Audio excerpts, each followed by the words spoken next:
Well, let's get right into it. So I know we're limited on time. Super stoked for the mixtape tour. It's going to be kicking off in early May with stops all across the U.S. and Canada, including June 22nd at the Scotiabank Arena. Tickets are on sale now at Ticketmaster.com. New Kids on the Block. We got Rick Astley on Vogue, and of course Salt-N-Pepa on the bill. Welcome to the show for the first time ever. The man, the legend. There he is, everybody. Jonathan Knight from New Kids on the Block. What's happening? Legend. I don't know about that, but I'll take it. Absolute legend. Stop it now. Yeah, complete legend and Canadian ancestry. So hey, Yes, yes, that is my tie. Both my parents are from Canada. All my cousins are up there, and yep. sometimes I wish that they didn't immigrate to America, but at the other time, I'm glad they did because I would not be coming back to Toronto to perform as a new kid on the block. No, totally. Is it weird? Is it kind of like a homecoming in a way, like for your folks instead of you? Yeah, Yeah, well, you know what? It's funny that it's nowadays that my cousins and everybody, we're all grown up and have our own families. It is a big family reunion before the show, and that's the one time I get to see everybody and connect, and it's just great. I mean, because as a kid, we used to go up to Toronto all the time, so it definitely has a home feel. And on top of that, I mean, Toronto is pretty equivalent to Boston for us. When we perform up there, we have the best fans in Toronto, and we've always just had so much support up there that, we could never do a tour without stopping through Toronto. yeah. Well, I'll tell you what, I'm also on the air in Montreal, and I had so many blockheads hitting me up saying, Jeremy, if you're interviewing any of the boys, like, ask them, what's with no love from Montreal this time around? What's going on with that? I know. Yeah, that's a logistical thing. It's been, it's so easy to just come and slip up the border into Toronto and get back out. Not that we want to get back out, but yeah, I mean, hopefully next tour we'll be able to add some dates. Yeah, some more dates totally. out there. Let me ask Well, you this. I was around when the New Kids on the Block were exploding, and then we get into the 90s, much like hair metal, grunge killed sort of hair metal. And Yep. New Kids on the Block, all of a sudden you became NKOTB and you tried to have sort of a more street kind of thing. Was that a Yeah. reaction to like gangster rap, or what was your sort of Nirvana moment? Well, I mean, I think that you know, grunge definitely killed pop music. Right. And the whole NKOTB thing was, there was actually a time where we were separating from our manager, Right, and we Maurice. kind of wanted more control over, what songs we recorded. I mean, we had control over what we did before, but this time we just had 100% control. And I think that album, the Face the Music album, was probably one of my favorites Right. because it was kind of like a breakout, and we were able to spread our wings a little wider and try new things. Hmm. Yeah, works out. By the way, No, when you play Canada, are you going to call yourself Nanook again just to be part of the? To this day, we still do not know how our manager came up with that name Nanook. I know. And then when we recorded one of our songs, and we, in the song it says we're the new kids on the block. Then the record company was like, oh, let's call you guys New Kids on the Block. And to me at the time, it that also felt very weird. I'm like, what's gonna happen when we're Oh, 50 years old, which I am now, and we're still new kids on the block when we've been around that block for many years. that's great. That's nuts, man. I want to throw it back to 1988 with the Hang Tough record. Def Leppard's Hysteria was probably the biggest record of those 2 years between Slippery When Wet and Hysteria. I mean, you couldn't escape it. And you listen to the song Hang Tough. I always felt like there was a bit of a Pour Some Sugar on Me influence on that tune. Is that, am I hearing any of that? Yeah, I can hear that. I can hear that. Of course I didn't write the song, so I don't know where that inspiration came from. Mhm. But you're never sitting in the studio like, oh, just talking to the songwriters, like, oh, where did you guys come up with this idea? Where'd this song idea come from? What's the inspiration behind this? Oh, you know what? It's so far behind us that Hmm. I mean, I don't even remember what I did 5 years ago. Never mind 30 years ago. You know, But you I don't have don't any know. fond memories of being in the studio recording those tracks, like.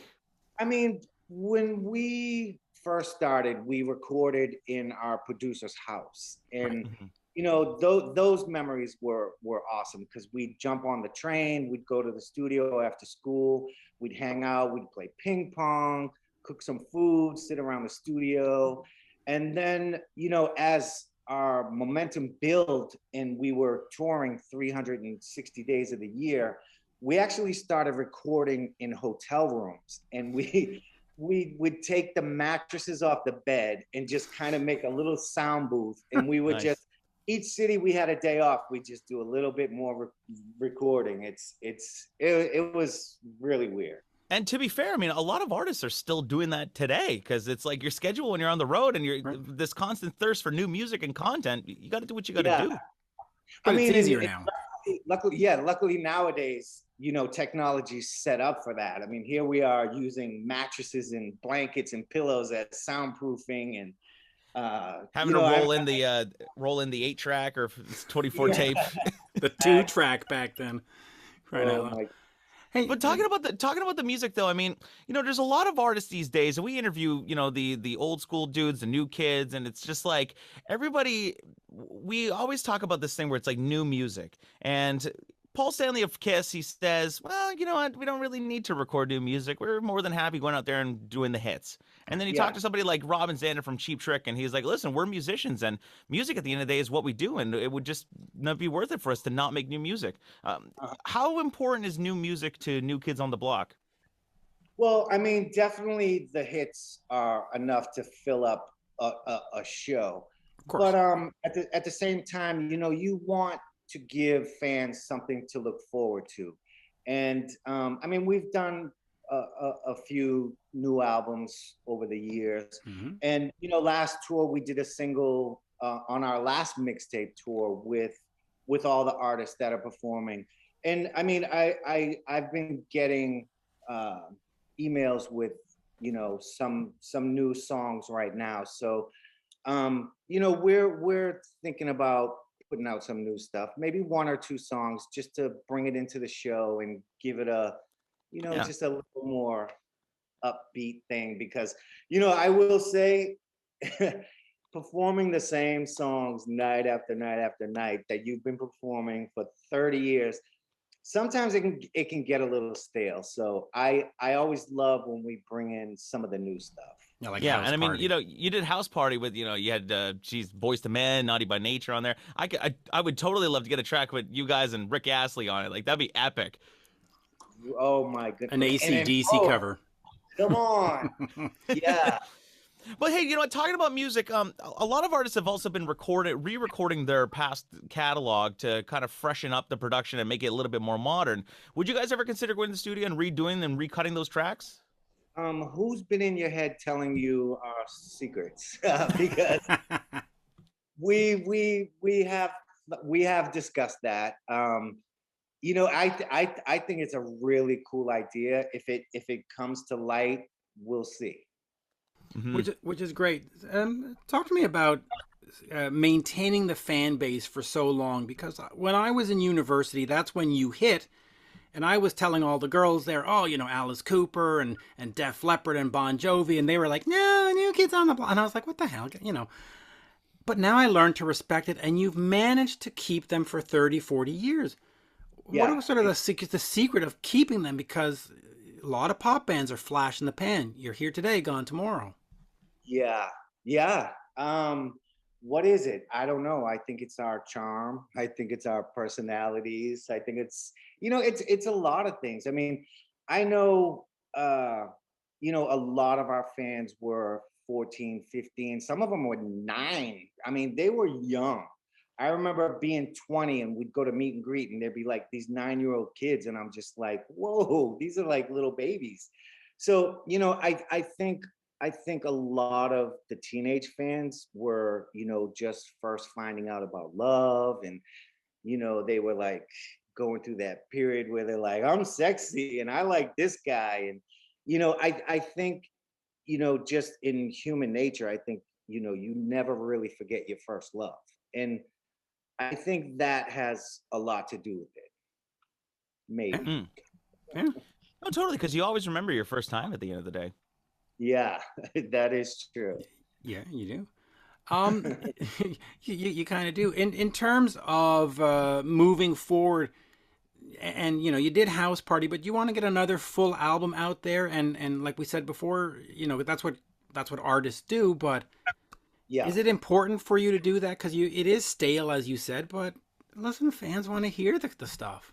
Yeah, and I mean, we are artists and artists love to create. So, I mean, when we do new music, we're still talking about that. It could be this year, it could be next year. It's probably going to happen this year. I don't know if it'll be a full album.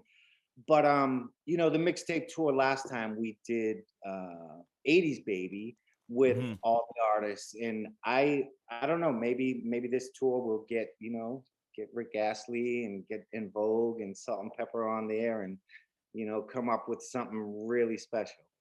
Talk about the tour a little bit. The mixtape tour kicking off in May. Tickets are on sale now at Ticketmaster.com. Talk about the live show a little bit. Are you guys performing with a full band, or you just got like the Pro Tools rig playing the tracks, or what's the live show like for you guys? Um, I mean, we've done with Pro Tools, and we really haven't discussed it now. But it's funny how, like you said, technology is changing the way live shows are performed now. Mhm. We're just in the early stages of the creative of putting this show together. So we'll see what happens, but technology is something really cool right now. Yeah. What's more fun for you though, playing to the laptop or having a real drummer behind you? You know what? I like the laptop version. Yeah. Because I think a lot of times musicians also get bored. And I mean, I know there's been times on tour where our song all of a sudden changes and there's this extra drum beats and all this stuff, and you're like, wait a minute, this isn't in our song, All of a sudden, They you got the just drummer just going. yeah, Like, All what? kinds of fills going on. yeah, they go rogue, and you have to kind of like wind them back in. Just real quick, I was watching the behind the music. In fact, I watched it twice because it was actually really compelling and really well done. The new one that came out on Yes. Paramount Plus. Yeah. Your relationship with Maurice Starr, he gave you the fame. You got annoyed with him. You didn't talk for a long time, but now in perspective, do you look back and say, that's a great guy. He got us here. Do you look, nah, son of a bitch, where are you in Yeah. terms of him? Never, never, never. I mean, even when we were younger, I think lashing out at him, blaming him for us being on tour for so much. Um, I just think that was our young selves just wanting to release some anger, and him being like family. I think he got the brunt of it. But I mean, Maurice is the sweetest guy. I think fame went to his head a little bit when he started, dressing up like a general and all that stuff. But I think, he was recreating the whole Elvis thing. Um, Colonel Parker. Yep. yeah, but I mean, he's a great guy. I mean, he gave us this amazing career, and he worked just as hard as us to get us in the door. I mean, I remember we would take trips to New York, and Maurice would carry a boombox, and he would just knock on record executives' doors and say, I got these 5 guys, you have to see them. Like in a Nice. Say Anything movie, he's just standing there going, listen to them. Yeah. Yeah, no, but the weird thing is, like, we would be in these record producers. I remember one time, one of the executives had a guy come in to shine his shoes. So he's getting his shoes shined while we're performing, and he's just, and it was just Oh my like, God. this is weird. It was weird. Damn. Well, But hey. I mean, definitely, you know, a lot of hustling back in the day. Yeah. That's incredible though. Honestly, anything to really make some noise, right? Yeah. Exactly. And you Yeah. know, one thing, Jeremy, that they had going against them was that they were five white kids, because they were trying to do the New Edition thing. They were trying to do that corner, that Mm. sort of black R&B market, and people would see them walk in and go, "Five white kids, get the hell out of here." Yeah. And that's so stupid because, you know, I mean, we were white kids, but we listened to that music back then, you Yeah. know, and you But know, whether you did or not, you had the talent, so who cares? yeah, well, we say that today. Right. You know, things were different back then. I mean, you look at all the white kids in America now that are listening to like gangster rap, and it's just, Yeah. you know, we've come a long way in society of being accepting of everything, and it's okay to like something that's not like you.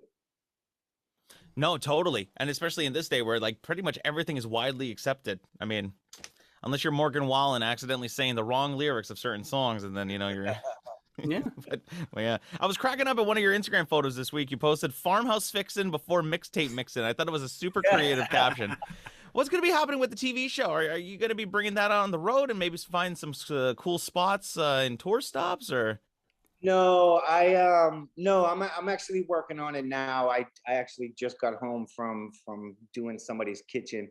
Nice. No, I hope to be wrapped up before tour starts, because this tour we have so many dates, and I know last tour like I had to fly home on days off to like wrap stuff up. So this season I am definitely wrapping it all up and slipping from my TV mode into my singing mode.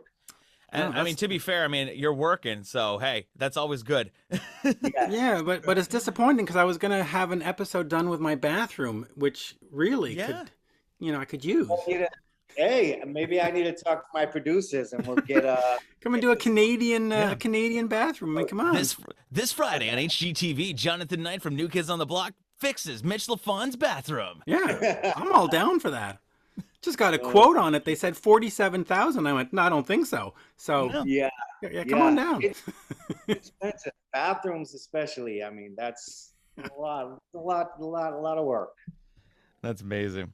Well, listen, the mixtape tour featuring New Kids on the Block, Rick Astley on Vogue, and Salt-N-Pepa hitting dates across the U.S. and Canada. Toronto on June 22nd, going to be hitting the Staples Center. They're doing Dallas, they're doing New York, they're doing Vegas, they're doing everywhere. Ticketmaster.com to get your tickets, and exclusive limited VIP packages are available as well. So if you want to get your photo op, hopefully by then we won't have to do it behind the plexiglass. So that'll be good. Yeah.